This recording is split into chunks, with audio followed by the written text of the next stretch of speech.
Hello बच्चों, देखिए इस वीडियो में मैं जो ईयर 2025 का क्वेश्चन पेपर है उसका अगला क्वेश्चन डिस्कस कर रहा हूँ। सेम सेट है हमारे पास। अब देखिए क्वेश्चन में गिवन है the wire P and Q R made up of same material. Same material का मतलब ही होता है उनकी रेजिस्टिविटी क्या होगी, सेम होगी। अब ये गिवन है the wire Q has twice the diameter and half the length of that of wire P, यानी कि जो वायर क्यू का डायमीटर है पी के डायमीटर का ट्वाइस है, उसकी लेंथ कितनी आधी है।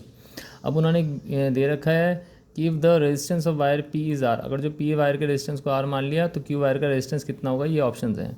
अब देखिए जल्दी से क्वेश्चन के सॉल्यूशन पे चलते हैं। अब मैं मान लेता हूँ let the length of the wire P कितनी मान लेता हूँ, एल मान लेता हूँ, उसके डायमीटर को डी मान लेता हूँ, उसके रेडियस को आर मान लेता हूँ। अब देखिए रेडियस कितना होता है, डायमीटर का आधा हो जाता है।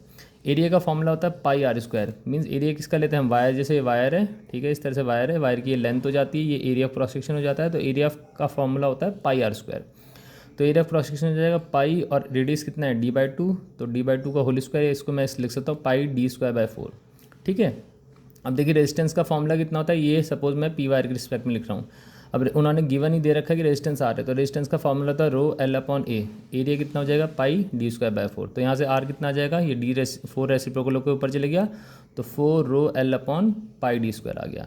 अब देखिए क्वेश्चन के अकॉर्डिंग एक गिवन दे रखा है कि जो क्यू वायर है उसका डायमीटर सपोज मैं डी डैश मान लेता हूँ, तो डायमीटर कितना है, जो हमारा इनिशियल वायर है उसका डायमीटर कितना है, उससे ट्वाइस है, यानी कि जो क्यू का डायमीटर है वो पी के डायमीटर का ट्वाइस है, और जो लेंथ है वो कितनी है, हाफ है। तो मैंने क्यू की लेंथ को एल डैश मान लिया, तो एल डैश कितनी हो जाएगा L/2, और डायमीटर डी डैश मान लिया, तो डायमीटर कितना हो जाएगा 2D। अब देखिए एरिया को मैं मान लेता हूँ ए डैश मान लेता हूँ, जो कि हो जाएगा पाई आर डैश स्क्वायर। अब देखिए जब मैं रेडियस निकालूंगा तो रेडियस कितना हो जाएगा, इस डायमीटर का 2D का आधा हो जाएगा, तो यहाँ से आर डैश किसके बराबर निकल जाएगा, डी की बराबर। तो अब देखिए एरिया का फॉर्मूला कितना लिखा मैंने, पाई आर डैश स्क्वायर, तो कितना हो जाएगा ए डैश पाई d², क्योंकि आर डैश किसके बराबर है, डी के बराबर है। अब अगेन जो वायर हमारे पास क्यू है उसका रेडियस, उसका रेजिस्टेंस में मान लूँगा आर डैश। अगेन रेजिस्टेंस का फॉर्मूला हो जाएगा रो, रेजिस्टिविटी सेम है, एल डैश अपॉन ए डैश। अब देखिए रो मैंने एज इट इज़ लिखा, एल डैश को मैंने लिख दिया L/2, और ए डैश को मैंने लिख दिया पाई d² लिख दिया, ठीक है।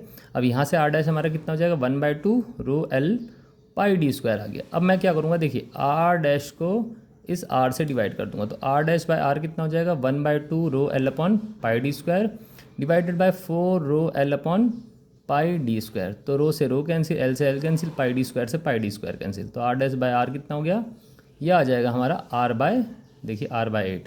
अब देखिए कोई ऑप्शन होगा हमारे पास r/8, दैट मीन्स यहाँ पे सी ऑप्शन क्या हो जाएगा, करेक्ट ऑप्शन हो जाएगा। तो बच्चों आई थिंक सो आपको ये समझ में आया होगा। इसमें और कुछ भी डाउट है, इस चैप्टर का आप डिटेल सॉल्यूशन भी चाहते हैं तो आप मेरे को कमेंट करके बताना।